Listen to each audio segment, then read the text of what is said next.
팔레스타인 무장정파 하마스와 이스라엘 간 전쟁으로 수많은 민간인 희생자가 늘고 있는데 이를 두고 러시아가 이들의 행위를 비판할 자격이 있을까요? 7일 미국 월스트리트저널은 중국과 러시아는 팔레스타인 사망에 대해 도덕적 우위를 주장한다란 제목의 기사를 통해 이같이 밝혔습니다. 기사에 따르면 러시아와 중국은 수십 년 동안 이스라엘과 긴밀한 관계를 유지했지만 두 나라는 지난달 7일 이스라엘 남부를 공격한 하마스의 행동에 대해 비판하기를 거부했습니다. 이후 이스라엘과 거리를 두면서 이번 전쟁을 미국에 대한 글로벌 패권 투쟁의 일환으로 삼는 데 집중했습니다. 지난달 13일 블라디미르 푸틴 러시아 대통령은 이스라엘의 가자지구 봉쇄에 대해 2차 세계대전 당시 나치의 행동과 같다고 말하며 용납할 수 없는 수준의 민간인 피해자가 발생할 것이라고 지적했습니다. 지난달 31일 가자지구 폭격에 대해선 눈시울이 붉어지고 주먹을 쥐게 만든다며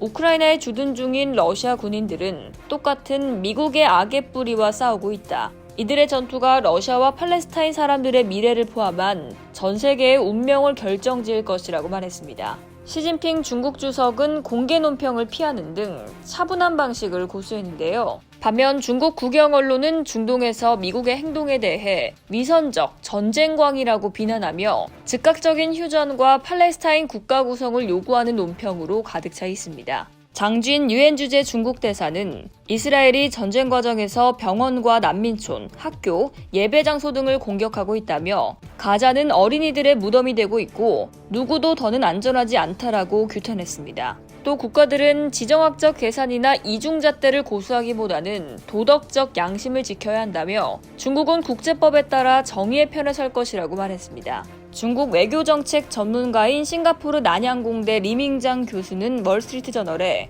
중국이 팔레스타인을 지지하는 것은 중국이 전 세계 개발도상국과 단결하려는 목적에 부합하는 것이라며 중국은 미국 입장에 반대하는 세계 대다수 국가의 편에 설 수 있는 정치적 기회를 잡은 것이라고 말했습니다. 중국과 러시아의 인권 문제에 대한 국제적 관심을 돌리려는 것도 이들이 팔레스타인을 지지하는 이유 중 하나입니다. 팔레스타인 민간인 사망자를 확대해 세계의 지지를 얻으며 자신들의 과오는 숨기려고 하는 거죠. 푸틴 대통령은 2000년 당시 체첸 이슬람 공화국의 수도인 그로즈니를 침공하면서 시가지를 초토화시켰습니다. 2016년 시리아에선 러시아의 폭격으로 알레포시 대부분이 폐허로 변하기도 했죠.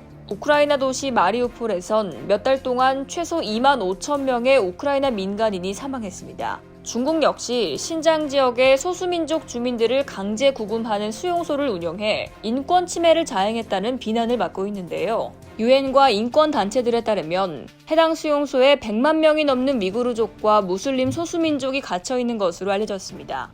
이상 여의도TV였습니다.